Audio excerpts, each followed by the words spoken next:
Of all the good news of the year, on this Christmas Eve, old Ebenezer Scrooge, the most squeezing, wrenching, grasping, scraping, clutching, impetuous, meanest, most cold-hearted man in London, sat busy in his counting house counting his money. It was cold, bleak, biting weather that day, but that didn't matter to Scrooge. Heat and cold had little influence on Scrooge. No warmth could warm him. No wintry weather could chill him. The door of Scrooge's counting-house was open, so that he could keep his eye on his clerk, Bob Cratchit, who sat in a cold and dismal little room just beyond, working on his ledgers. 2021, let nothing you dismay. Carry the 6th Christmas Day. Cratchit, Yes, Mr. Scrooge? let me hear another word out of you, and you'll keep your Christmas by losing your situation. Yes, Mr. Scrooge, very sorry, sir. I was caught up in the Christmas spirit. Christmas, bah humbug. Oh, I'm sure you don't mean that, sir.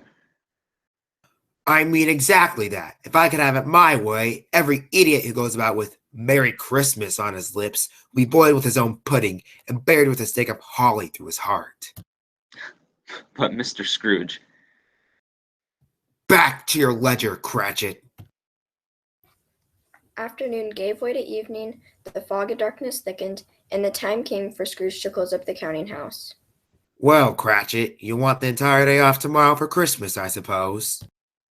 it is only once a year, sir. Once a year indeed. A poor excuse for picking a man's pocket every 25th of December. Just make sure you're here all the earlier the next day. Oh, yes, sir, I will, sir, and a Merry Christmas to you, Mr. Scrooge. And Bob Cratchit was into his coat, on with his scarf, and out the door as quick as a flash, and he ran home to his family just as fast as he could. Merry Christmas. Christmas, bah humbug.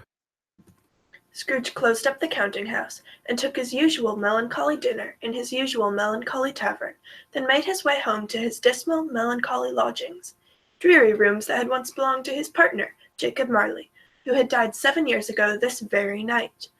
Scrooge felt his way through the darkened fog to his door, shut the door behind him, and locked himself in. Doors bolted shut, all locked tight, all quiet. Scrooge walked across the hall and up the stairs to his bedroom. He soon changed into his nightcap and nightgown and sat down in front of the meager fire in his fireplace to take his bowl of gruel. Humbug. Ebenezer Scrooge. What's that? Closer it came. Ebenezer Scrooge. Who's there? And closer still, Ebenezer Scrooge. Who's there, I say? And there it was, standing directly in front of him, a ghostly white apparition, wrapped all around in chains, and it was staring at Scrooge with death-cold eyes. Who are you? In life, I was your partner, Jacob Marley. Jacob? Jacob Marley? Is that really you? Why, it's been 7 years since we've last spoke. How have you been? Oh, have mercy, Jacob. Why have you come to me? I am here to tell you that you have yet a chance and hope of escaping my fate. You were always a good friend to me, Jacob. Hear me, Ebenezer. Tonight we will be visited by 3 spirits. 3 spirits tonight? Oh, I think I'd rather not, Jacob. Without their visits, you cannot hope to escape my fate. Expect the first one with all tolls 1, then the second, then the last. But Jacob... Farewell, Ebenezer, farewell. Remember me. Remember me. and Marley was gone. Unsettled as he was by this strange encounter with Marley's ghost, and in much need of rest, Scrooge went straight to bed and fell into a fitful sleep. Ebenezer Scrooge, Ebenezer Scrooge. Scrooge opened his eyes and was surprised to find himself face to face with a strange, unearthly visitor. Heavens! What's this? It wore a long tunic of the purest white. It held a branch of fresh green holly in its hand, and a bright, clear ray of golden light shined bright from the crown of its head that illuminated everything around it. Good evening, Ebenezer. Are you the spirit who was foretold to me? I'm the ghost of Christmas past. Christmas long past? Your past, Ebenezer. Rise and walk with me. The spirit took Scrooge by the arm, and in an instant Scrooge found himself being carried by the spirit through the busy thoroughfares of the city, people shouting, carts and coaches passing by. Soon it was evening, and the street lamps were lighted. Scrooge pointed down the way. The warehouse where I was apprenticed to old Fezziwig, and there's old Fezziwig himself. Hello, Mr. Fezziwig. These are but the shadows of things that have been, Ebenezer. They can't see us or hear us. Old Fezziwig stood up from behind his high desk, rubbed his hands together, laughed all over himself, and called out in his big, jovial voice. Oh there, Ebenezer. No more work tonight. It's Christmas Eve. Clear away, my lad. Let's have some room here. Right away, Mr. Fezziwig. And in came Mrs. Fezziwig's. Merry Christmas, Mr. Fezziwig. Merry Christmas, Mrs. Fezziwig. And all the young men and women employed in the business, and the three Miss Fezziwigs trailing their lovelorn admirers. Merry Christmas. Merry Christmas. Merry Christmas! And there was music and dancing long into the night. Merry Christmas, everyone. Merry Christmas, one and all. And Scrooge was just starting to enjoy himself when the spirit whisked him away into the open air outside the city. Scrooge saw a fair young lady sitting under a tree with a much younger Ebenezer Scrooge. Why, it's my dear Belle, my one true love.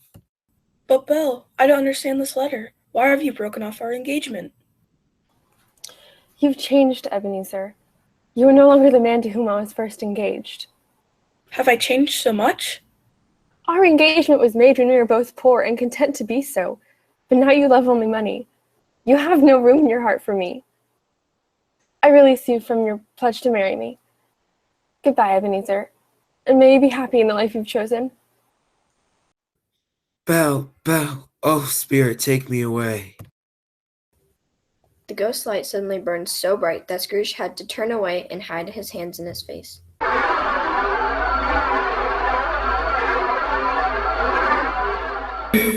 Ebenezer Scrooge. Scrooge uncovered his eyes. Ah!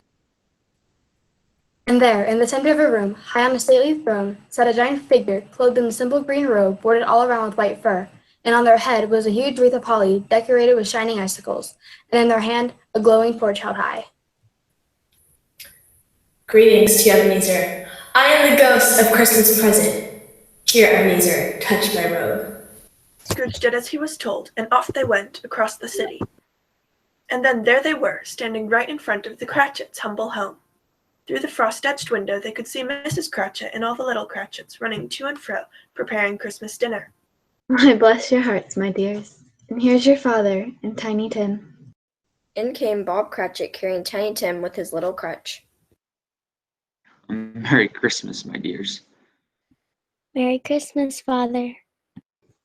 Come, children. Come take your places at the table. All of you. Sit down, everyone.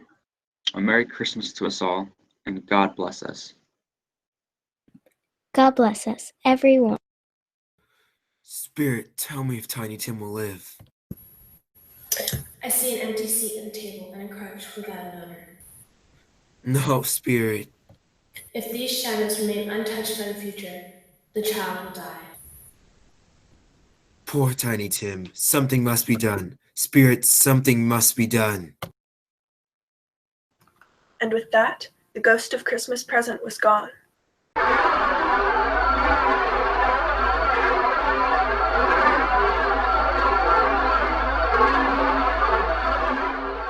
Scrooge found himself alone in a desolate part of town. But Scrooge wasn't alone for long.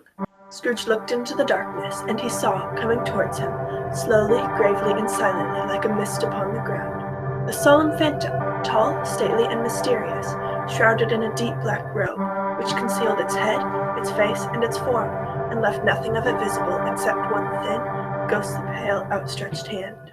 Am I in the presence of the ghost of Christmas yet to come? Are you going to show me the shadows of things that have not yet happened, but will happen in the time before us? The spirit did not answer, but led Scrooge to an even more desolate part of the city. They were in a dark, dirty shop, nearly hidden by heaps of old rags, bottles, and all manner of unknown refuse, the refuge of Old Joe, the rag and bone man. Soon an old charwoman slunk into the shop carrying a heavy bundle, which she threw down on the floor in front of Old Joe. The old man quickly opened the bundle and poked through the items, which looked to Scrooge to be remarkably similar to his own bedclothes. "And what will you give me for these, Old Joe?" Here now, what are these then? His bed curtains? You don't mean you took 'em while he was still lying there? "And why not? And his blankets too? He's not going to need 'em where he's going." The spirit lifted Scrooge back to the city to Bob Cratchit's house. Mrs. Cratchit and the children were sitting together near the fire. It must be near time for your father to be home. Children, I think he's walked a little slower than he used to these past few evenings. I've known him to walk with dear Tiny Tim upon his shoulder, very fast indeed. And your father loved him so that it was no trouble at all. Poor Tiny Tim. Bob Cratchit walked quietly into the room and sat down in the midst of his family and drew them closer round him. You went to his grave today, Bob? Yes, my dear. I wish all of you could have gone, but you'll see it often. I promised Tim we'd all walk there every Sunday. And we will, Bob. Every Sunday. All of us remember how good Tim was, and brave, even though he was just a little child. I know that whenever we part from one another, I'm sure that none of us will ever forget poor Tiny Tim, shall we? Dread spirit, please take me away from here. The spirit led Scrooge to yet another part of town, more desolate and deserted than he had ever been before. The spirit stopped at an iron gate and motioned Scrooge to go through, and the spirit followed. What is this place, spirit? A churchyard? Why do you bring me here? The spirit stood among the many overgrown and neglected graves. It pointed to one grave in particular, untended for many a year, grown round with weeds, and covered with snow. Before I draw near to that grave to which you point, answer me one question, spirit. Are these the shadows of things that will be, or are they the shadows of things that may be, if I do not change my ways? The spirit did not answer, but pointed again to the grave by which it stood. Scrooge reluctantly crept towards the grave, trembling as he went. He brushed away the snow from the neglected grave and raised his head to read the name on the gravestone. Ebenezer Scrooge. No! Scrooge fell to the frozen ground at the spirit's feet. Oh, spirit, assure me that I yet may change these shadows you have shown me. I am not the man I was. I will not be the man I would have been. I will honor Christmas in my heart and keep it all the year. Scrooge clutched desperately to the spirit's robes.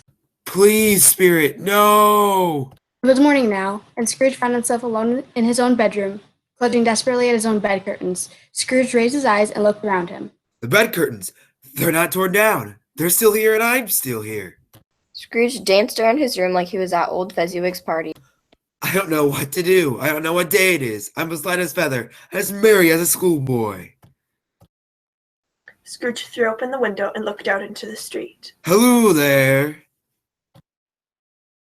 Yes, sir? What's today, my fine young fellow? Why, it's Christmas Day, of course. Christmas Day? Why, of course it is, of course it is. I haven't missed it. Young man, do you know the poultry shop in the next street on the corner? I should hope I do. An intelligent boy. Do you know whether they've sold the prize turkey that was hanging in the window there? Why, it's still hanging there now. Is it indeed? Then go and buy it, my lad, and have it delivered to the Cratchits in Camden Town. Here's the money for the turkey and a little extra for yourself. Oh, thank you, sir. Off with you then. Ha-ha! The Cratchits will never know who sent it. Why, it's twice as big as Tiny Tim. Scrooge dressed himself in all his best, and even though his shirt was inside out and his collar was upside down, he hurried out into the streets. No fog, no mist, a clear, bright, brisk morning. What a glorious, glorious Christmas day. Scrooge walked about the streets all afternoon, engaging total strangers in conversation, patting children on the head, and astonishing people who knew him with his changed appearance, joyful attitude, and generosity of spirit. Hello there. good to see you. What a wonderful day. Merry Christmas to you.